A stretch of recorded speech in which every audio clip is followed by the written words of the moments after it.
Gibbon's Decline and Fall of the Roman Empire, Part 15. We have computed the inhabitants and contemplated the public works of the Roman Empire. The observation of the greatness of its cities will confirm the former and to multiply the latter. It may not be unpleasing to collect a few scattered instances relative to that subject, without forgetting, however, that from the vanity of nations and the poverty of language, the vague appellation of city has been indifferently bestowed on Rome and upon Laurentum. Ancient Italy is said to have contained 1197 cities, and for whatsoever era of antiquity the expression might be intended, there is not any reason to believe the country less populous in the age of the Antonines than in that of Romulus.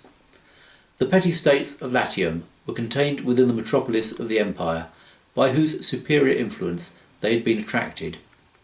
Those parts of Italy which have so long languished under the lazy tyranny of priests and viceroys have been afflicted only by the more tolerable calamities of war, and the first symptoms of decay which they experienced were amply compensated by the rapid movements of the Cisalpine Gaul. The splendour of Verona may be traced in its remains, yet Verona was less celebrated than Aquileia or Padua, Milan or Ravenna. 2. The spirit of improvement had passed the Alps and had been felt even in the woods of Britain, which were gradually cleared away to open a free space for convenient and elegant habitations. York was the seat of government, London was already enriched by commerce, and Bath was celebrated for the salutary effects of its medicinal waters.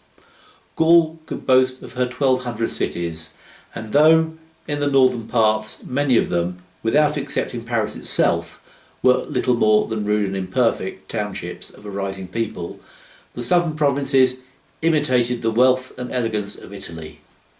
Many were the cities of Gaul: Marseille, Arles, Nîmes, Narbonne, Toulouse, Bordeaux, Autun, Vienna, Lyon, Langres and Treves, whose ancient condition might sustain an equal and perhaps advantageous comparison with their present state.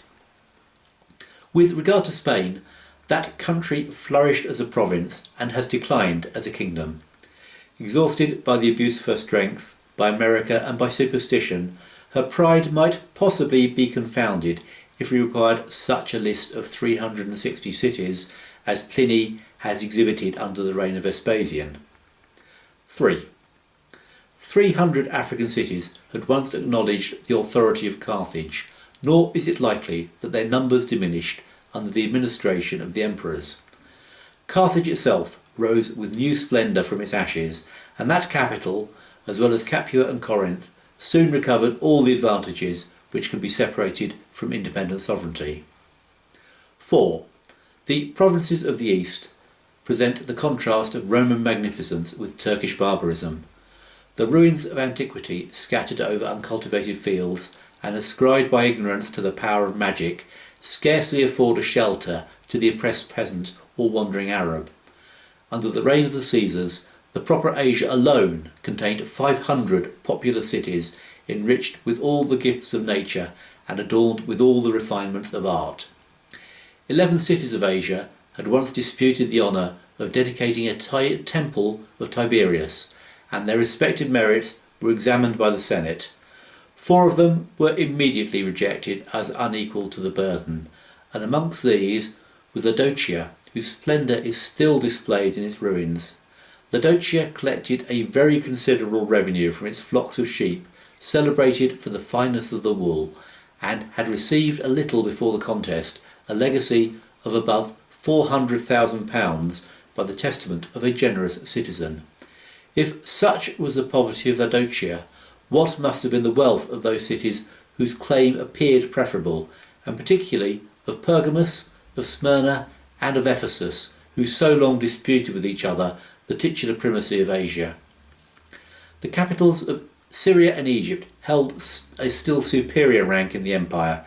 Antioch and Alexandria looked down with disdain on a crowd of dependent cities and yielded with reluctance to the majesty of Rome itself.